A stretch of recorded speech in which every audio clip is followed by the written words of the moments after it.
J'ai reçu des demandes pour savoir comment on faisait une audiométrie dans le bruit. Je vais te montrer, tu vas voir, c'est assez simple. Tout est déjà paramétré en général dans les logiciels métiers que vous allez utiliser. Alors il y a différents types de tests dans le bruit, hein. Il y a le Framatrix, la VRB, test de int 5 minutes. Moi j'utilise le SoNoise qui est également un test validé scientifiquement. Et vous allez voir, c'est assez ludique à passer en plus pour les patients et pas trop compliqué. Donc on va faire ça avec ma stagiaire actuelle, Anastasia. Enchantée. Allez, je te montre. Les étudiants, là, vous allez reconnaître, c'est la base de données NOAA. C'est là où on récupère, en fait, tout le nom de nos patients. Là, j'ai créé une fiche pour Anastasia, et puis je vais lancer le module AutoSuite, puisque moi, je suis sur l'environnement Autometrix. En général, c'est Autometrix ou Interacoustics pour les connaisseurs. Je ferai également une vidéo sur l'audiométrie classique. Donc après, on sélectionne les différents tests, et puis moi, c'est SoNoise. On va le faire en champ libre pour que vous puissiez entendre. Et voilà. Et après, ça se passe sur cet écran-là.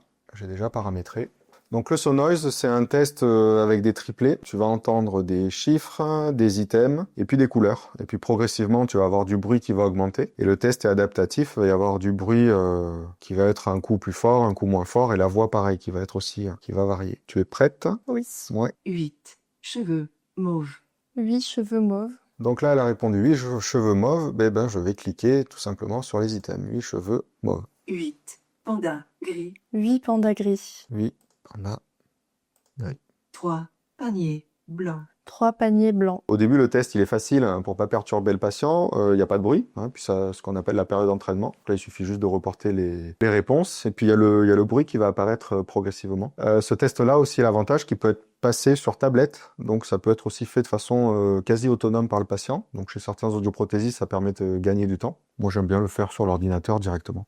Et là, on commence à entendre le bruit qui est en train de grimper. 7 raisins noirs. 7 raisins noirs. 8 sangliers gris. 8 sangliers gris. 2 sangliers verts. 8 sangliers verts. Sangliers 8 sangliers rouges. 8 raisins. 8 raisins. Ça fait du bien quand ça s'arrête. C'est pas facile hein, à la fin.